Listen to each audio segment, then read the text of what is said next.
In a moment, we will hear welcoming remarks from Vimlendra Sharan of FAO. We will then have the extreme good fortune of hearing from Congresswoman Chellie Pingree of Maine, who is uniquely placed to weigh in on these issues, not only as a farmer, but also as a policymaker who is one of the leading and most authoritative voices on them. We will then hear from Tom Iseman of the Nature Conservancy. Thereafter, we'll hear from Sasha Koo-Oshima of FAO, and then we will hear from Lynn, Scarlett, also from the Nature Conservancy. And then we will transition to our Q&A segment of the program, at which time we will begin posing questions from you, our audience, to our speakers. And then lastly, we will again hear from Lynn Scarlett of the Nature Conservancy, who will offer us closing remarks. And we will endeavor to end the session promptly at 12 noon Eastern Standard Time.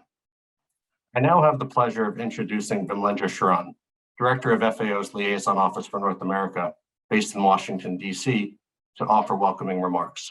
Vimlendra, the floor is yours.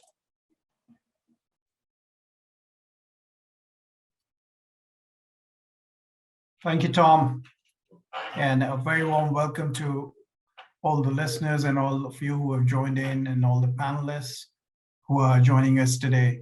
On behalf of FAO, I feel honored to welcome all of you to today's Congressional briefing on nature-based solutions for agriculture, an issue which is increasingly gaining traction all around the world, including North America. And I thank our partners, Nature Conservancy, TNC, for co-hosting this event with us. We are extremely pleased to have with us Congresswoman Pingree, who's joining us today and will be sharing with us her ideas, her vision, and her remarks. And thank you, Congresswoman Pingree, for sparing your valuable time and being with us today.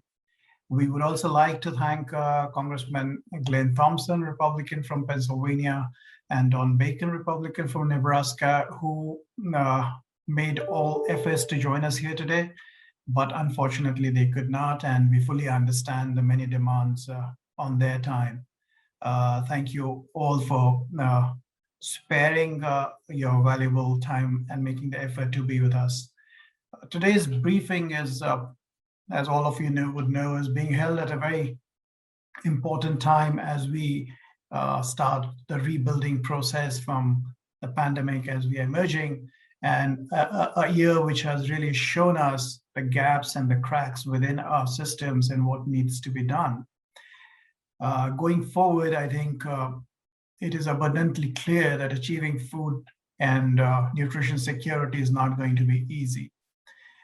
In light of the fast dwindling natural resources, in light of the negative impact of climate change, the exponentially deteriorating situation actually is calling for a major shift in the way we think and we practice agriculture world over, including in North America. And as I said, these changes have to be pretty radical and incremental at the edges. Those changes will not really work. To my mind, and to FAO definitely, and to TNC, nature-based solutions in agriculture promises to be an effective way forward to ensure enhanced and yet sustainable production. But we need to understand that the facilitating environment for its effective adoption has to be put in place, and put in place quickly. And this is where, Congresswoman Pingree, this is where policymakers really come in and are extremely valuable to us, because it's only with your guidance, only with your support that these facilitating requirements to take nature-based solutions forward can be put in place. So we're really very happy to have you with us today. We'll hear about the challenges and opportunities from a panel of experts, and I'm not really going into that because they're the ones who really know where the challenges lie and what are the opportunities that await us. So I will stop here and look forward to an extremely informative and thought-provoking discussion over the next hour or so. And let me hand the floor back to our moderator, Tom Pesek, to take the proceedings forward. Tom. Thank you, Vimlendra, for getting us started with those excellent remarks. I now have the honor and immense pleasure of introducing Congresswoman Chellie Pingree, who was elected to Congress in 2008, making her the first woman to represent Maine's 1st Congressional District in Washington. Congresswoman Pingree has previously served on the critically important and powerful House Rules Committee, as well as on the Armed Services Committee. She currently sits on the similarly very important and powerful House Appropriations Committee, where she is the vice chair of the Subcommittee on Interior and the Environment, and she is also a member of the subcommittees on Agriculture and Military Construction and Veterans Affairs. Congresswoman Pingree has been a tireless advocate in Congress for reforming federal policy to better support the diverse range of American agriculture, especially small-scale and organic farming. She has also been recognized for her leadership on a number of other issues, including, but of course not limited to, assisting survivors of military sexual trauma, strengthening the creative and arts economy, and helping address climate change for farmers and coastal communities and helping them address threats to their future. Congresswoman Pingree, welcome, and once again, thank you very much for making time to be with us despite your very demanding schedule. Please, without further ado, the floor is yours. Well, thank you so much. I really appreciate you including me on this panel. And frankly, I'm looking forward to hearing from the other panelists because between the FAO and the TNC, there's a wealth of information and experience here. So I think I have a lot to learn, but I'm happy to share with you a few of my thoughts and certainly participate in any conversation. I want to start out by saying I'm very optimistic about this moment in time when dealing with climate change and also in the focus on natural solutions. Those are very important topics to me and something that I've worked on for a long time. But let me point out, I'm not going to go deeply into the science of this because I think we have some great panelists who can do that much more than me, but I'll just frame up a little bit the politics in my brief time. Without a doubt, we have a new administration that has come in with a goal related to climate change. It's a bold agenda, and I think even today they are putting out more of their plan on how our infrastructure investments will be related to climate change, building back better, as they say. We have a new USDA, which before Secretary Vilsack was even confirmed, there were already statements coming out of the USDA about the importance of having an agenda related to carbon sequestration and using the power of American agriculture to become an important part of those natural solutions. And already we're seeing them take some bold action, collect a lot of testimony, and I think we're going to have the opportunities to see some really interesting proposals from them. I sit on the Agriculture Policy Chair. We have a new chairman, David Scott from Georgia, who made climate change the first agenda and started out by showing a clip from a soil health movie. So we were geeking out immediately on how soil can sequester carbon. And to me, those are, just refreshing words. I've been working on this issue for a long time around my own legislation, and I've really seen a transition in the food and agriculture industry, the commercial side of this, and more companies themselves are seeing that there are changes that must be coming in how agricultural practices are transformed, and also that there is a requirement for more transparency in the supply chain. People want to know how things are grown, and that leads me to consumers. Consumers have already had a huge interest in organic food and sustainably grown food, and that market is grown tremendously. But now increasingly with the concerns that Americans of both parties and all generations have about the impending challenges of climate change, even more so, they want to know how plants are grown. Will it be good for the health of our planet? Just exactly what do we need to know? And with the goal of seeing ourselves soon on the other side of this pandemic, it was also a glaring moment in time when we saw how badly our supply chain is broken. We saw the empty shelves, we saw the food waste, we saw so many things that were going wrong. And I think as we attempt to cure some of those massive problems, we will also be seeing the importance of dealing with climate change. I also think just the science of the pandemic has given people a new perspective on how you face a science-related crisis. You know, if somebody tells you something very bad is about to happen, you need to listen. We need to listen to scientists. We need a strong government to help support us, and we need to look at data. So let me just spend a couple more minutes talking about the specific policy that I've been working on. As you heard, I have a long history in my interest around sustainable farming. I first got interested in organic farming back in the 70s. Studied at an environmental college and have a degree in human ecology, and myself have run an organically certified farm for many years of my life, including today. I live in a net zero home. I drive an electric car. My daughter works in climate change. These issues are very real to all of us, and we think it's important to have an impact. The most recent piece of legislation that I've worked on is all about agricultural resiliency, and without getting into all of the details, it takes a comprehensive look at climate change through the lens of many of the programs that already exist at the USDA, some of which we've been able to get funded even before this bill moves forward. But we look at research, we look at soil health and supporting that, at preserving farmland, because keeping those lands available are very important. Pasture-based livestock, making sure that we're using the most climate-friendly tools that we have available to raise our animals during this time.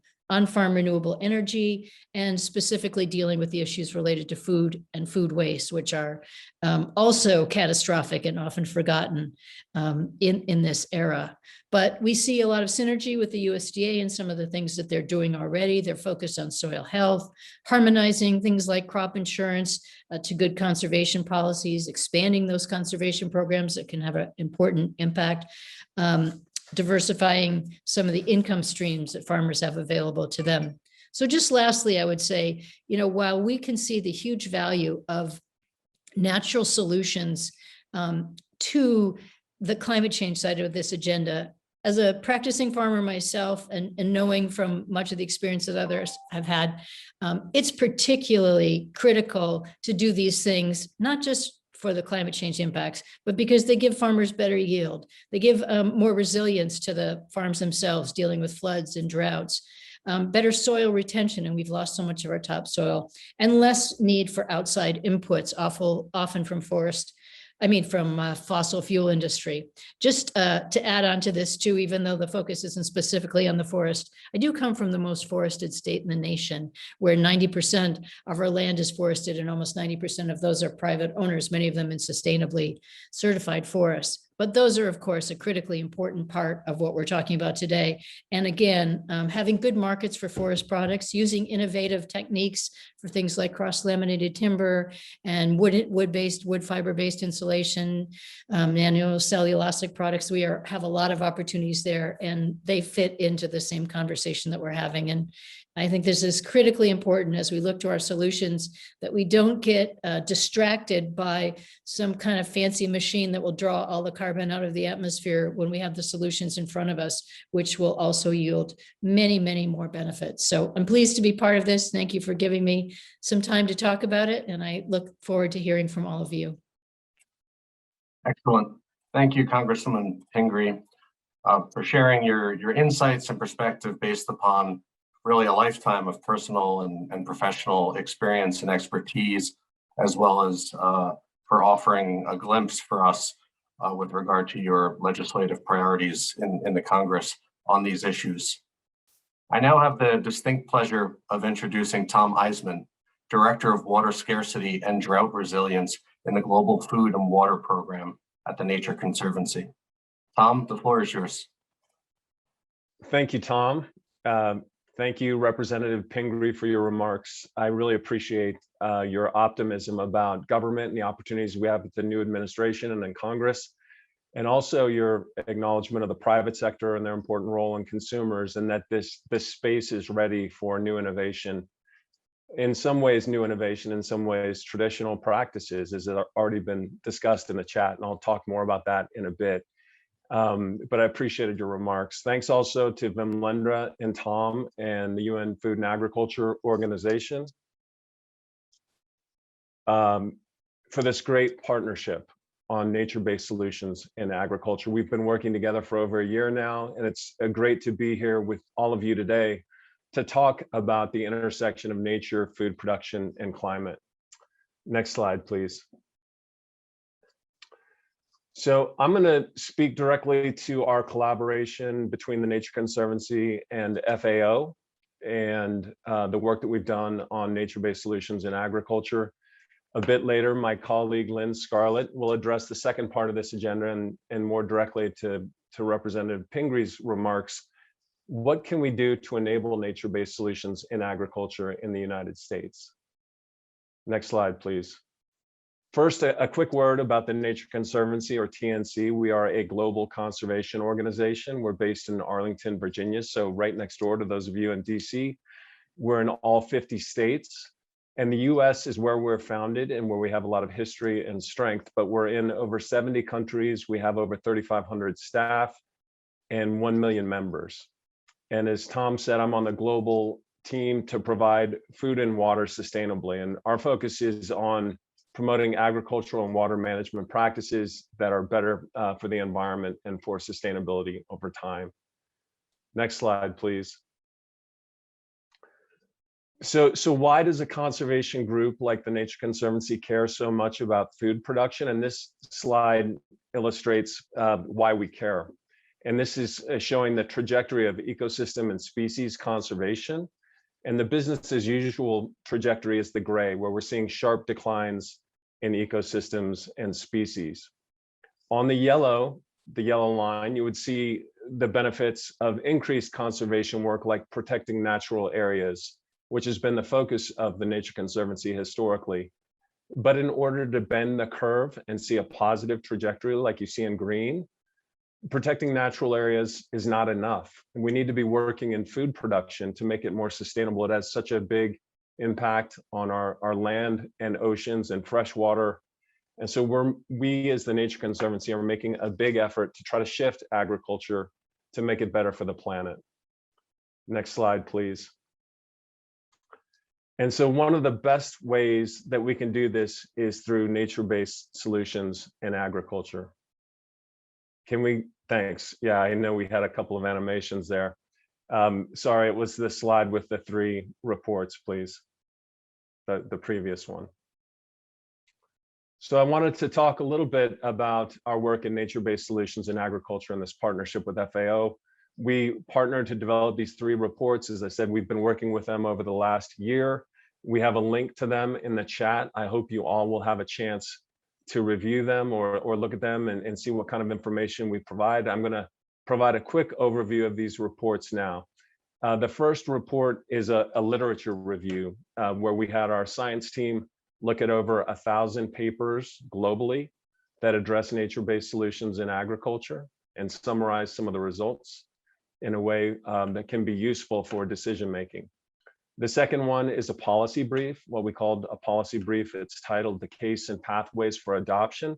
And this is where we summarize the benefits of nature-based solutions. We look at some of the barriers to implementation, and we make recommendations for program design and policy development. And the third one is a finance guide. And this is where we drill down to look at how do you finance projects that advance nature-based solutions. And we know that financing is a big barrier, and we need to find ways to make these projects pencil out for investors, but also importantly to make them profitable for farmers. And so that's what we do in that third report. All of these are really looking globally at the issue and opportunity for nature-based solutions. We also do include a range of case studies from the United States. Several of them are from the US and internationally, where we look at places where we've been implementing nature-based solutions in various food production systems. We generally, in some cases being the Nature Conservancy, but often being local projects with farmers and food production systems. Next slide, please.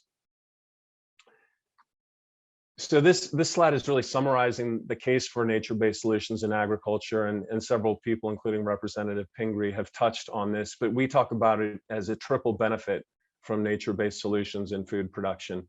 First, you can make food production more resilient to weather extremes like droughts or storms or flooding by enhancing soil health and reducing erosion. You can mitigate climate change by reducing emissions and storing carbon. And third, you can enhance nature and biodiversity by using these natural solutions as opposed to new and shiny machines. Let's use nature in a way that can benefit the system, but also help nature and the environment and species to thrive. So that's the triple benefit. Let's go to the next slide, please. So I've been using this term a lot. What are nature-based solutions? This is a standard definition for nature-based solutions, and it has two main elements. One is protecting, managing, and restoring nature. And the other element is to address societal challenges. So it's kind of got this dual benefit for people and nature. And as I saw in the chat and alluded to at the beginning, what we learned is that in many cases, what we're calling nature-based solutions now are actually indigenous or traditional practices, and they're always going to be, or almost always going to be, local and kind of site dependent in terms of the food production system and the community and culture in which they're embedded. And so it is important to recognize that these solutions have been around in many cases for generations and through different cultures. Here in the graph, what you see is that NBS can be viewed on a continuum, and this is a widely used figure from Egermont, where you see a range of interventions across different ecosystem types. And you can go from the upper left, where you look at in natural ecosystems, to the middle, where you're looking at managed ecosystems, and then to the lower right, where you're looking at the use of nature in new or novel or more engineered systems. The next slide, please, if you could click. And so when we drill down, what we really focused on in this report is the use of nature-based solutions in managed ecosystems, and specifically in agricultural systems. So as you zoom in here, what you see is we're focused on nature-based solutions in agricultural production, which is the brown circle on the right. And these are practices that you can use directly in food production. And then we also look at nature-based solutions in agricultural landscapes, which is in the green. These are practices that occur in agricultural lands or in adjacent landscapes and watersheds. And you can see a set of specific practices that we array along this continuum or spectrum. And these are the practices that we really delve into in the reports, and we provide a detailed review of the different practices and their benefits. Next slide, please. And I know we don't want to use our time to go into the details of the reports, but I do want to give you a quick preview of a few of the findings that you'll find, particularly in the literature review, but we continue these through the policy brief and the finance guide as well. So this figure shows the climate mitigation potential of the various nature-based solution practices, and it also highlights the cost effectiveness of the practices. So you can see, for example, that cover crops, which is highlighted as number 8 here, practice number 8, you can achieve the greatest amount of carbon sequestration at the lowest cost per ton, and that's the white part of that bar. So we're showing both what is the potential for carbon mitigation or climate mitigation, and also which of these solutions can be most cost effective. And that's the result of our literature review. Next slide, please. And this is a summary slide that shows a table that shows the nature-based solutions practices that are adopted by farmers and are often implemented directly on productive farmlands. This is that first circle here, where we're using nature-based solutions in ag production directly. And here you can see they have a financial benefit to farmers in productivity and reduced inputs and enhanced climate resilience. They also have important public benefits for climate mitigation, for biodiversity and natural resources. And those are shown in the colored boxes across the bottom and for each practice. And so as an example, by adopting trees and croplands, a farmer can generate climate, biodiversity, water, soil, and air benefits. And collectively, you could sequester over a gigaton of carbon equivalent per year to these practices of trees and croplands. Let's go to the next slide, which is my last slide. This is another summary table, and these are practices that are implemented in agricultural landscapes.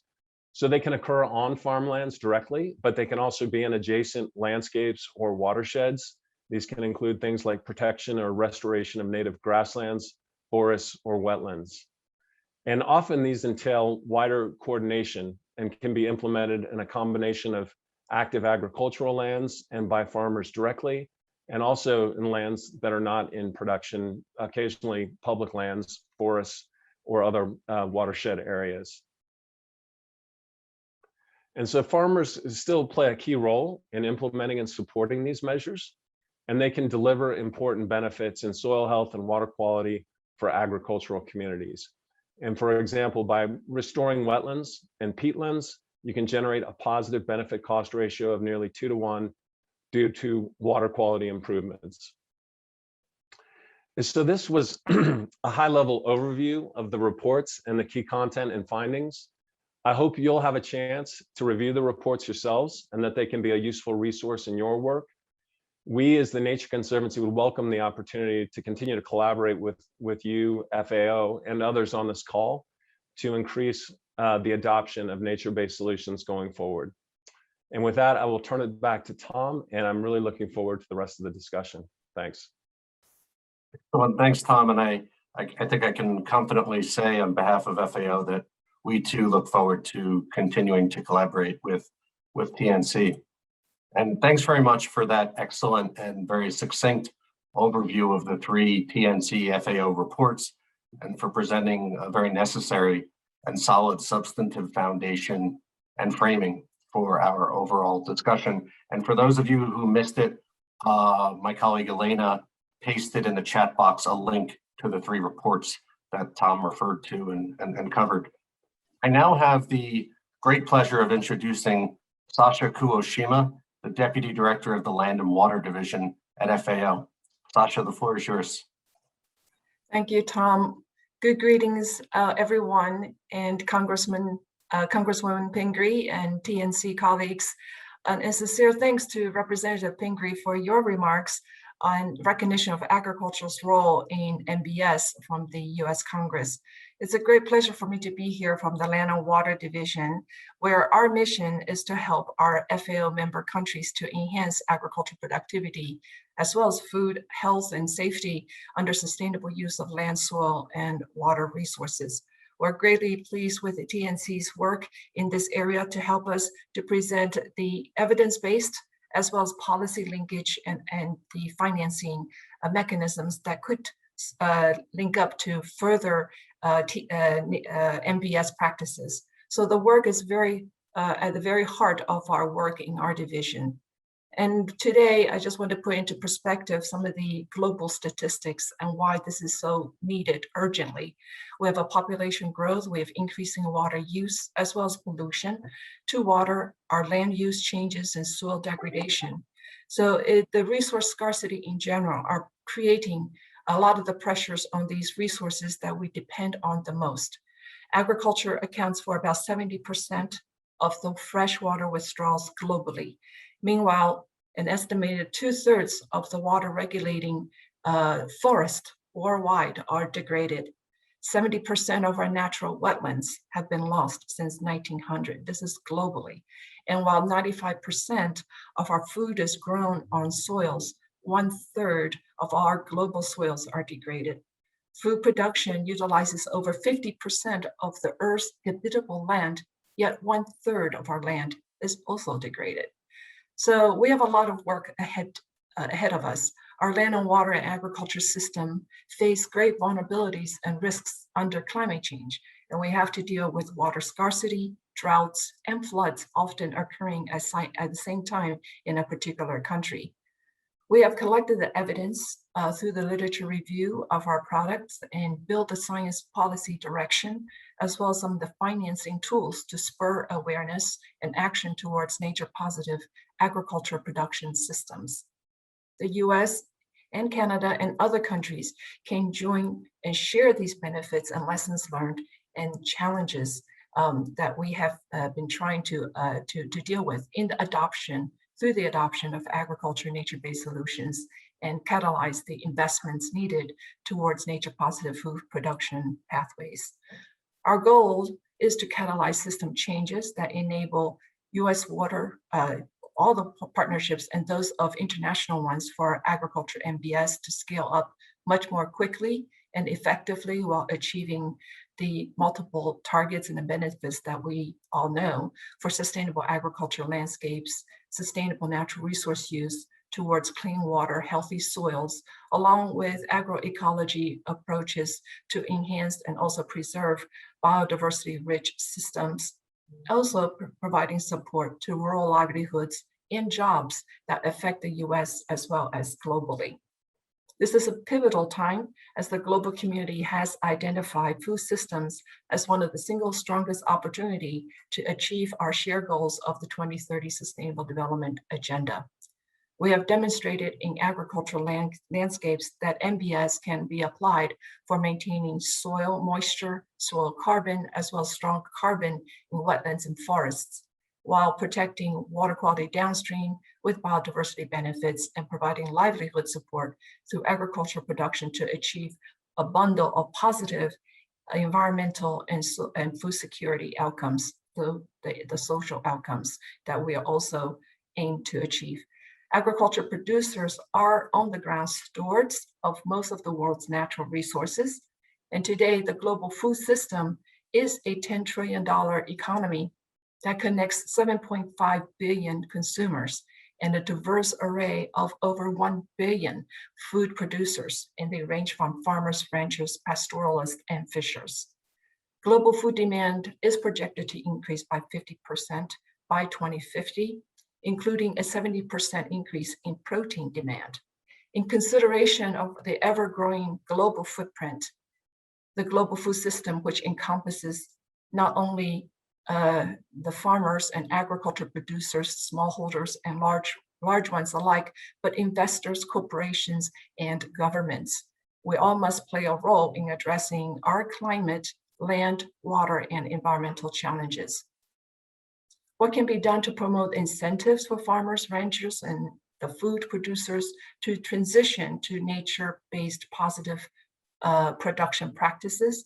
The US and Canada can support agricultural production systems that achieve significantly enhanced yields with fewer external inputs, as we heard from Congresswoman Pingree, and also generate minimal environmental footprints by supporting transition from the often unsustainable input-intensive or the metal or the fossil fuel production systems to knowledge-intensive ones while supporting all producers, including small producers.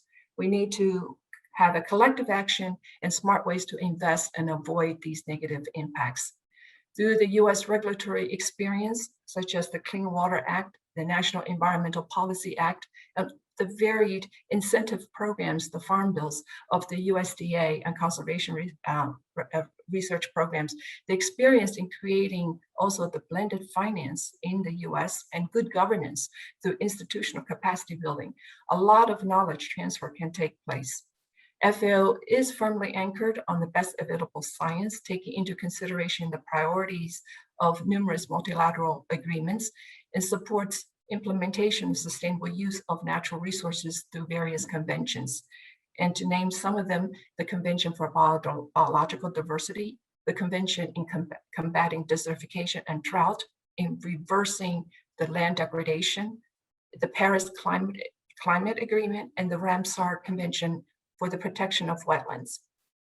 How can the US play a key role domestically and internationally on this agenda? Currently, disconnected efforts fall short of the effectiveness and scale needed to achieve important global targets, such as the UN Sustainable Development Goals, the Aichi biodiversity targets, and the Paris Climate Accord. To shift from degradation to restoration, regeneration requires a new approach to supporting agriculture nature-based solutions in integrated landscapes management. Many have recognized the need for this shift, and hundreds of partnerships of farmer organizations, NGOs, local governments, and businesses are forging new holistic strategies to meet resource and development challenges. Yet, to achieve financial market and policy support, to achieve this mission and vision for sustainable development, we need policymakers and legislators to provide the enabling conditions. In the past, the necessary enabling conditions regarding regulation, infrastructure, investment, planning were developed without NBS in mind and often fail to allow the acknowledgement and value the distinctive characteristics of nature-based solutions. So some of the water and also the payment for environmental services funds remain at pilot scale. FAO's Land and Water Division has been promoting these nature-positive food production systems and build capacity for coherent integrated agriculture NBS in land and water management through evidence-based policies supported by tools and metrics for monitoring. The metrics that include innovation in real-time data informatics to support early warning systems and also performance assessment of both regulatory and incentive programs. In 2017, FAO, we have created the Global Soil Partnership, which is the intergovernmental technical panel on soils, as well as various panels with the World Meteorological Organization. We jointly organized a global symposium on soil organic carbon. FAO and the Global Soil Partnership launched the REC Soil, which is recarbonation of Global Soils Partnership in measuring, monitoring, and reporting verifying schemes for performance of global soil organic carbon. So I welcome the US and all the partners to join in this effort. We can work with governments in setting clear guidance on environmentally sustainable practices and build the awareness to barriers to international trade and relying on standards that are based on science. Another important focus for collaboration will be helping ensure the equity between the small scale producers and large ones across the food systems transformation by sharing comparative experience and the growing knowledge base. We will continue to work with our partners to build greater awareness and dialogue on improved integration of policy and programming between food security, climate adaptation, and risk reduction, and provide governments with the necessary tools, such as agriculture and nature-based solutions, to identify the key opportunities for innovation financing towards transformative agriculture food systems. Hence, following today's event, we will take this policy relevant work to the Food Systems Summit and the global dialogues throughout this year. And I welcome you all to join us.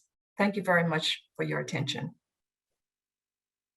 Thank you very much, Sasha. You really covered a great deal of ground there. And thanks for providing that excellent overview on the importance of nature-based solutions in agriculture and for providing a very important international or global context and for drawing linkages to other contexts, including the United States and more broadly in North America, and for highlighting the types of incentives that can help promote the adoption of nature-based solutions in agriculture by farmers and producers.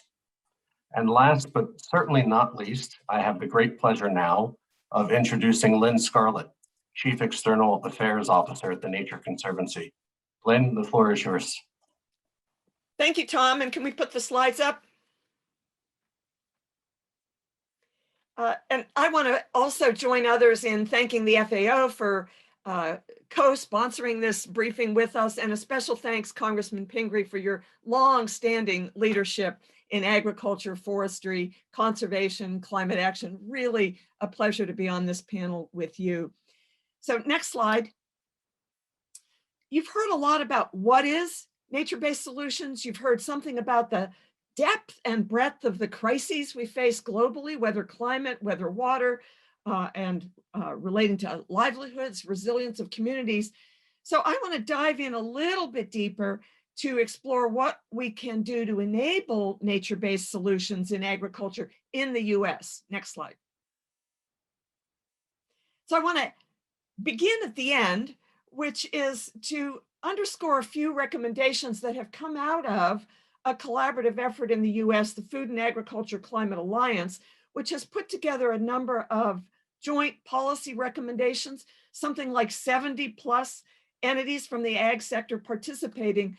But these recommendations include incentive-based tools, a whole suite of them, to assist farmers, ranchers, and forest owners to sequester carbon, development of private sector markets, especially for greenhouse gas credits, but then also measures that would help prioritize climate smart practices, whether in agriculture or, as Congressman Pingree noted, in the forestry sector too. And then finally, of course, there is a role for on-farm renewable energy and reducing life cycle greenhouse gas emissions. And so I just want to mention that for a moment as well. Next slide.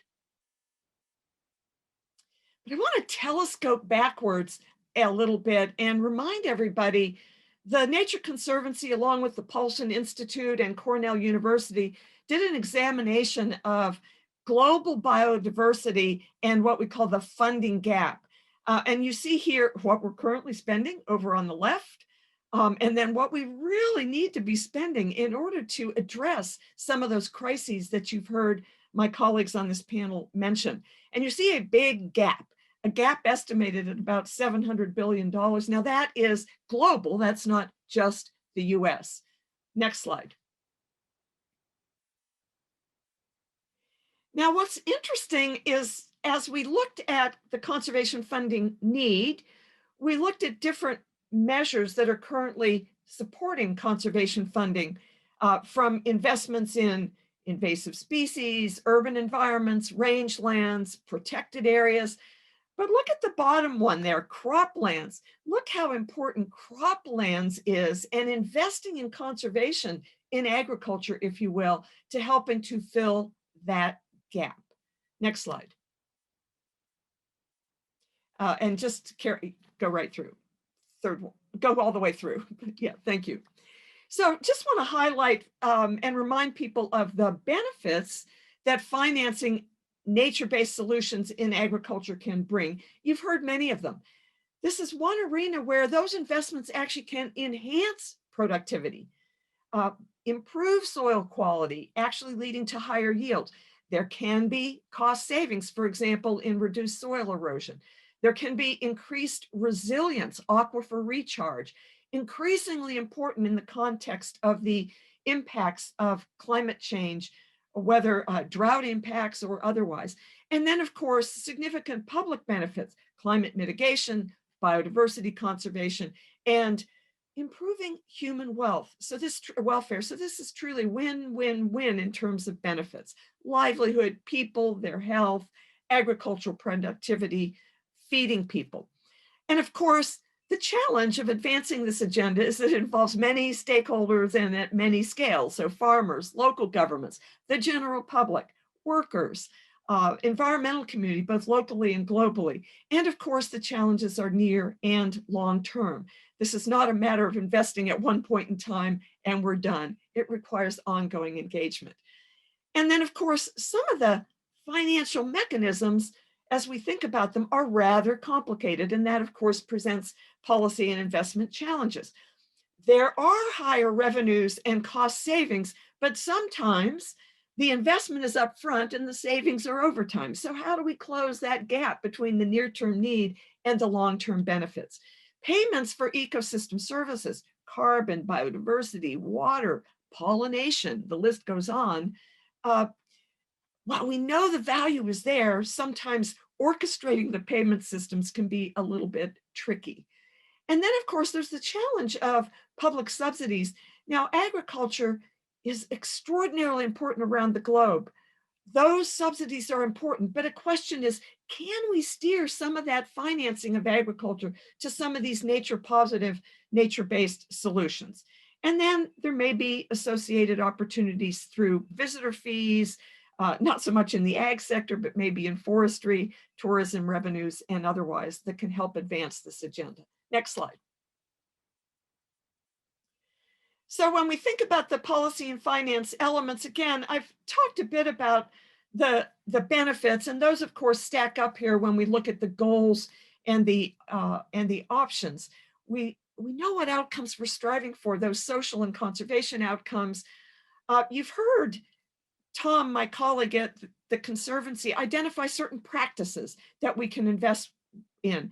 And he's mentioned some of the challenges to pathways to adoptions. But of course, important also is really understanding the cash flow and financial performance so that we can close that maybe near-term investment and long-term financial revenues and benefits kind of gap.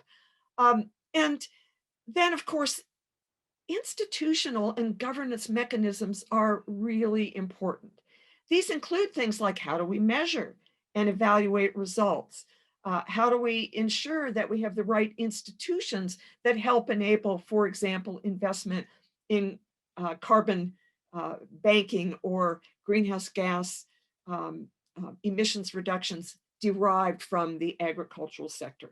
Lots more institutional issues that we could address, but I just want to highlight those as important. So next slide. I want to give you one example. So the Conservancy is involved in a partnership which we call the Sustainable Water Impact Fund. And this is an arena where we're blending our philanthropic and private sector and NGO work all together, and of course, with some government institutional underpinnings. So what this is about is some creation of a private equity fund that is investing in a portfolio of land and water assets to improve the management of surface water, groundwater, and farms, with the goal of more sustainably meeting water supply needs. And so through these improved practices in this portfolio of land and water assets, what we're getting is financial returns that are generated through a combination of improved management of those assets and some asset sales, but also bringing a tremendous range of environmental co-benefits: wetlands protection, biodiversity, enhanced flow of water, and so forth. So one example playing out in several places.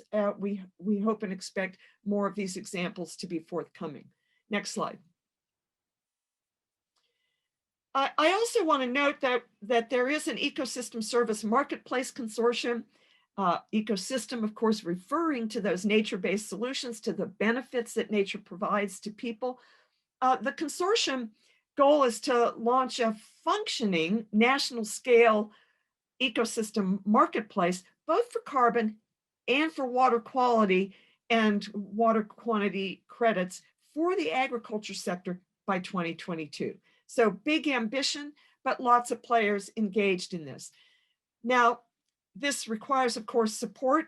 It's provided by the Federal Foundation for Food and Agricultural Research, by the USDA, by US EPA, by the Department of Energy. And it's conceived and designed to match supply and demand across both voluntary and regulatory contexts, and providing then recommendations to policymakers on how we can get broader adoption of these solution sets. Next slide. So with that short summary, thank you very much. And I'm going to go back to Tom. And I think, Tom, you want me to give some closing comments, but wonder if you had anything to say in between. Yes, no, excellent. Thank you, Lynn. And first, before we hear your closing remarks, Lynn, I'd like to give our very engaged and patient audience an opportunity to pose some of their excellent questions that they've already posted in the Q&A box and chat box. And Congresswoman Pingree, if I may, I would like to begin with you, if that's okay. Sure. So two related questions. The first is anonymous. The question is, in the US context, is how can policymakers elevate and/or partner more with traditional knowledge and the local small-scale consumers and food actors who have long highlighted the importance of healthy ecosystems, especially indigenous peoples whose practices and scientific knowledge are so key to nature-positive agriculture? What needs to be done to enable small-scale farms, rather large-scale farms, to transition to more sustainable practices? And I know this is a mouthful, but here's the secondary and related question, and this comes from Kristen, no surname provided. In reference to the new legislation you mentioned, Congresswoman, Kristen indicates that it sounds very interesting, and she wonders if it could serve as an example of the relevance of the law as a catalyst for nature-based solutions in agriculture. Sure, thanks. That's probably more than I can actually completely answer in the time available, but I'll start with the second part, and I hope I understood it. But we certainly set up this piece of legislation to take kind of a broad look at many of the topics that people have brought up today, how we engage farmers, how we use, better practices, how we incentivize those practices, how we use conservation authorities that are already at the USDA to support those and incentivize those. And also as somewhat of a lens, there's a research component in there, because I do think there are a tremendous number of things we can learn from the work that's being done in regenerative agriculture, in traditional practices, and seed and animal heritage breeds that we are quickly losing, some of the important context of that. So, there is a broad lens in there of that. I do think there have to be incentives for farmers and supports for farmers, technical assistance for those who want to make the transition. We've been woefully understaffed at many of our USDA agencies. So for many people in the agricultural field who want to make these changes, they need someone out in the field to help them better understand. I think all of the suggestions around practices of indigenous people and some of the plant species and animals that were much greater part of our tradition are extremely important. I'm very fortunate to be the chair of the Interior Appropriations Committee, so we have oversight of all of the budget that relates to the BIA and the BIE in Indian country. And literally yesterday was on a call with some tribal chiefs that I'm doing from around the country to talk to them about not only the challenges that they're facing, but how do they play a greater role in this conversation around climate change. They have a lot of expertise on this, certainly been a long time part of their traditions, whether it's indigenous foods or practices. And I do think we have to incorporate those all. And one last thing, I'm not sure if it was totally a part of this, but I come from a small farm background, and we have a lot of small and medium-sized farms in New England that have seen a lot of growth and opportunities.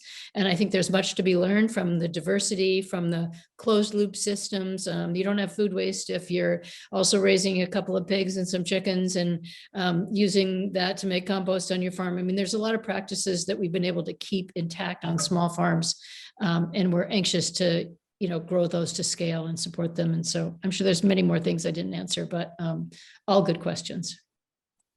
Thank you, Congresswoman. And I think in the brief window of time available, I think you very masterfully addressed everything that was asked about.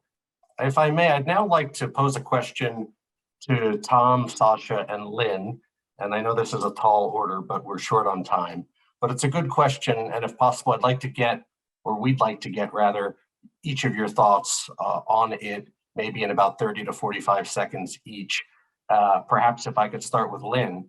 And the question is, how could national and international policies go beyond incentivizing and removing barriers to nature-based solutions in agriculture, to redesigning our food system to center around nature-based solutions in agriculture, as opposed to centering around the current industrial agricultural model? And that good question comes from Jonathan Pruitt. So Lynn, if I could turn to you, and perhaps then to Sasha, and then to Tom. Wow, 45 seconds. I wish I could just wave a magic wand for all that to happen. Critical, as I noted, is funding. So this stuff doesn't happen by magic. And so, yes, there are lots of tools. Yes, there's barriers to remove, but we do need funding. And that includes, for example, in the US, as I noted in my comments, steering some of the Farm Bill monies towards some of these solution sets. There's a lot more that I could say, but I'll turn it over to Tom. Thanks, Lynn. Sasha, over to you. Yes, thank you. And I agree with Lynn, and I mentioned in my brief talk that I think there are two facets. One is regulatory, and also the other is incentive-based mechanisms. And in my years working in the US government as well, and currently with FAO, we are working towards supporting governments and understanding these various tools, whether they're science, whether they're incentive mechanism, which needs to be based on science evidence. And so the science policy interface is really critically important in this equation.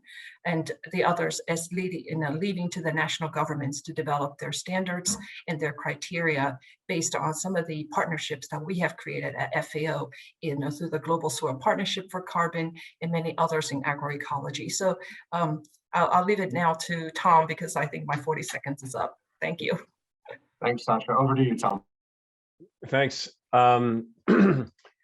Well, I agree that there are things we can do with incentives. There are things that we should do on science. One of the things that we are trying to do as the Nature Conservancy is to work to demonstrate the value of some of these local or indigenous practices with bigger corporate partners. And so to try to change their practices in ways of working. And I think part of the question there was not just about the practices, but how do we do it in a way that is more cognizant of the local communities and engaged with local communities? That was something that we looked at quite a bit in this report. We certainly didn't solve it, but it's something that the Nature Conservancy is working on, for example, through our engagement with the indigenous peoples and local communities. We have an initiative that's built around that, and that will be a big part of our food systems work going forward. So appreciate the question. It's a tough one to solve, obviously, but an important one for us all to consider. Thanks. Excellent. Thank you, Tom. And I apologize. We are going to go a couple of minutes over time, so I apologize for that, but I hope you'll indulge us. I would like, if possible, to turn to each of our speakers and ask them to provide for the audience their key takeaway message. If there's one thing the audience is to remember from all that we've heard today, what would you like the audience to remember out of your remarks? And bearing in mind, in addition to having the privilege of having Congresswoman Pingree with us, this is a congressional briefing, the point of which is to raise awareness and help educate our colleagues on the Hill, congressional offices, members of Congress, and staffers. And we do have the good fortune of having a few dozen congressional staffers tuned in right now. So if I could, I'd like to, starting with Tom, and then going to Sasha, Lynn, and final last words from Congresswoman Pingree. Any key takeaway message for our audience? Again, and I apologize, in about 30 seconds if possible. My key message is that these practices work. They have benefits, multiple kinds of benefits, as we discussed in agriculture. And the things that we can do are to promote them, to raise awareness, and to reduce barriers. And it's so great to have Congresswoman Pingree and to see the momentum here in the US and globally for policymakers to help to promote this new way of practicing agriculture. So I'm optimistic for the future. Thanks. Thanks, Tom. Over to you, Sasha. I think there is convergence here, and we need acceleration. In order to scale up, we need the Congress and also the legislators to help us move the needle so that this can be adopted quickly, not only in the US, but around the world. Thanks. Thanks, Sasha. Lynn, over to you. Yes, thank you so much. My takeaway is this. These solution sets are clean, green, dollar smart. We can't get where we need to go on conservation or climate without agriculture. And guess what? There is bipartisan embrace and support. So we can do this. Excellent. Short and sweet. Thank you, Lynn. And before we hear closing remarks from Lynn, again, Congresswoman Pingree, we'd just like to invite you to share any final thoughts you might have for the audience.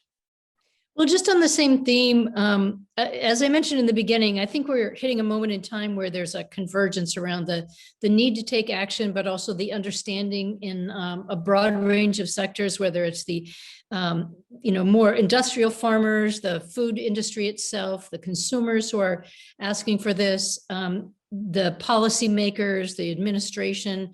There's just an awful lot coming together at a really important time. This is a very bipartisan issue. I've had the opportunity to work with a lot of my colleagues on both sides of the aisle, and we may occasionally differ about how to, move forward in different ways, but there are a lot of good solutions to what we're doing on. They're universally beneficial to farmers, to consumers, to the issues around climate change, to our water supply, to resilience of the planet. There's just a number of reasons why this is all good for everybody.